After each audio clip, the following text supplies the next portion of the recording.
কিছু মানুষকে বোঝানোর ক্ষমতা আমাদের নেই, তাই নিজে থেকে দূরে সরে যাওয়াটাই বুদ্ধিমানের কাজ। পৃথিবীতে সবচেয়ে নরম জিনিস হচ্ছে মানুষের মন। এটা ভাঙতে কোনো হাতুড়ির প্রয়োজন হয় না, শুধু মুখের কয়েকটি অবহেলিত ভাষাই যথেষ্ট। পৃথিবীতে সবচেয়ে আপন মানুষ হলো মা। কেউ যদি অবহেলা করে, দোষ তার নয়, দোষ নিজের। কারণ তার কাছ থেকে তুমি বেশি আশা করেছিলে। তুমি যদি গরিব হও, তাহলে তোমার নিজের আত্মীয় তোমাকে দেখে এড়িয়ে যাবে। আর যদি তুমি ধনী হও, তাহলে তোমার দূর সম্পর্কের আত্মীয়রাও রোজ দুবেলা করে তোমার খোঁজ নিবে। সময় থাকতে প্রিয় মানুষটাকে মূল্য দিও, হারিয়ে গেলে কেঁদে কি লাভ। সম্পর্ক টিকিয়ে রাখার ইচ্ছা যদি দুপাশ থেকেই থাকে, তবে কোনো সম্পর্কই ভাঙা সম্ভব নয়। যদি কমে যায় ভালোবাসা আর বেড়ে যায় দূরত্ব, বুঝে নিও প্রয়োজনের চেয়েও বেশি তুমি দিয়েছিলে গুরুত্ব। মায়া ত্যাগ করতে শেখো, দেখবে কষ্ট এমনিতেই কমে যাবে। যে যত বেশি ভালো সরল মনের মানুষ হয়, তাকে তত বেশি কষ্ট সহ্য করতে হয়। নিজেকে এমনভাবে তৈরি করো যে তোমাকে ছেড়ে চলে গেছে সে যেন তোমার জীবনে ফিরে আসার জন্য আফসোস করে।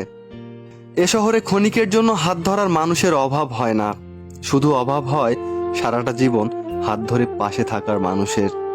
জীবনে দুই ধরনের মানুষের থেকে দূরে থাকবেন, এক ব্যস্ত মানুষ, দুই অহংকারী মানুষ।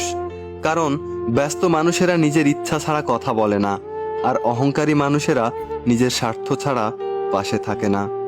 কিছু কিছু সম্পর্ক শেষ হয়েও হয় না, একজন হয়তো বদলে যায়, কিন্তু অন্যজন সেই সম্পর্কের বোঝাটা বয়ে বেড়ায় সারাটা জীবন।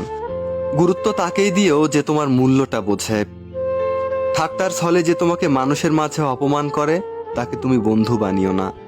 প্রিয় মানুষের সাথে কথা না বলে থাকাটা সত্যিই খুব কষ্টের।